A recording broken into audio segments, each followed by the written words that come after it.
नमस्कार, स्वागत आहे तुमचं आताच्या ब्रेकिंग न्यूजमध्ये।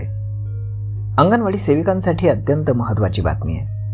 महायुती सरकारने विधानसभा निवडणुकीपूर्वीच विविध विभागांमध्ये खरेदीचा सपाटा लावला असून मदत आणि पुनर्वसन विभागाने नैसर्गिक आपत्तीसाठी राखीव निधीतून राज्यातील 11,000 अंगणवाड्यांसाठी छत्री, मेगाफोन, LED दिवे, आपत्ती प्रतिबंधक साहित्य खरेदी करण्याचा घाट घातलाय। त्यासाठी थेट एकात्मिक बाल विकास योजना आयुक्तालयाकडून प्रस्ताव मागवण्यात आला असून त्यावर सुमारे 500 कोटी रुपये खर्च करण्याचं विभागाचं नियोजन असल्याची माहिती सूत्रांनी दिली आहे। एकात्मिक बाल विकास सेवा योजनेअंतर्गत राज्यामध्ये ग्रामीण, नागरी आणि आदिवासी क्षेत्रामध्ये एकूण 11,556 अंगणवाडी केंद्र असून त्यामध्ये 6 महिने ते 6 वर्ष वयोगटातील 54,54,622 बालक आणि 10,08,925 गरोदर महिला आणि स्तनदा माता असे एकूण 64,63,574 लाभार्थी अंगणवाडी सेवेचा लाभ घेत आहेत। अंगणवाडी केंद्रांमध्ये कोणत्याही प्रकारचं आपत्ती व्यवस्थापन विषयक साहित्य उपलब्ध नाही। नैसर्गिक आपत्ती आली असता अंगणवाडी केंद्राचं मोठ्या प्रमाणात नुकसान होत असतं। त्यामुळे आपत्ती व्यवस्थापनाविषयी साधनं अंगणवाडी केंद्रामध्ये उपलब्ध असणं आवश्यक असल्याचं सांगत एकात्मिक बाल विकास सेवा योजना आयुक्तालयानं 474 कोटींच्या आपत्ती प्रतिबंधक साधनं खरेदी करण्याचा प्रस्ताव राज्य आपत्ती व्यवस्थापन विभागाला पाठवलाय।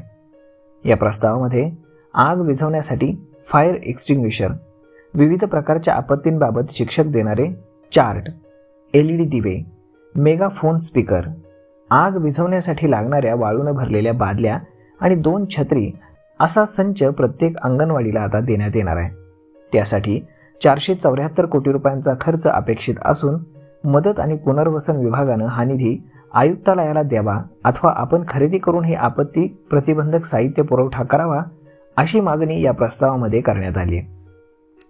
अंगणवाड्यांमधील 6 महिन्यांच्या बालकांना आपत्तीबाबत शिक्षण देणारे तक्ते समजावून सांगून नैसर्गिक आपत्तीमध्ये त्याचा उपयोग कसा करायचा हे कसं शिकवणार, LED दिवे कशासाठी लावणार आणि असे विविध प्रश्न उपस्थित करत great people's organisation and corruption foundation संस्थेचे अध्यक्ष सेवानिवृत्त अवर सचिव अ.स. फडतरे यांनी याबाबत थेट मुख्य सचिव सुजाता सैनिक यांच्याकडेच तक्रार केली आहे।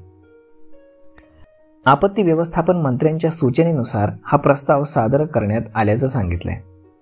आपत्ती व्यवस्थापन विभागाने दिलेल्या यादीतूनच बाल विकास आयुक्तालयानं अंगणवाड्यांसाठी उपयुक्त साहित्यांच्या मागणीचा प्रस्ताव सादर केला असून ही खरेदी आपत्ती व्यवस्थापन विभाग स्वतः करणार आहे। त्यानंतर एकात्मिक बाल विकास विभागाचा आपत्ती प्रतिबंध साहित्य खरेदीबाबतचा प्रस्ताव प्राप्त झालेला असून त्यात योग्य मागणी असलेल्या आणि आपत्ती काळामध्ये उपयुक्त ठरणाऱ्या वस्तूच देण्याबाबतचा विचार होईल।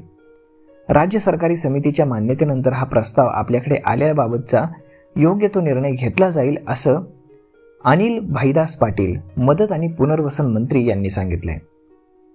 तर मग मित्रांनो, अंगणवाडी सेविका इतक्या महिन्यांपासून आंदोलन करत आहेत, परंतु त्यांच्या मानधनवाढीच्या मागणीकडे कुठल्याही प्रकारचं लक्ष न देता आता अंगणवाड्यांमध्ये मोठ्या प्रमाणामध्ये खरेदी करण्यात येणार आहे। तर मग पाहूयात की भविष्यामध्ये काय घडतंय ते। तर मग मित्रांनो, आजचा हा व्हिडिओ, ही माहिती तुम्हाला कशी वाटली हे तुम्ही आम्हाला कमेंट करून नक्कीच सांगा आणि जर आवडली असेल तर आपल्या जवळच्या मित्रमंडळींसोबत देखील हा व्हिडिओ तुम्ही शेअर करायला विसरू नका। धन्यवाद।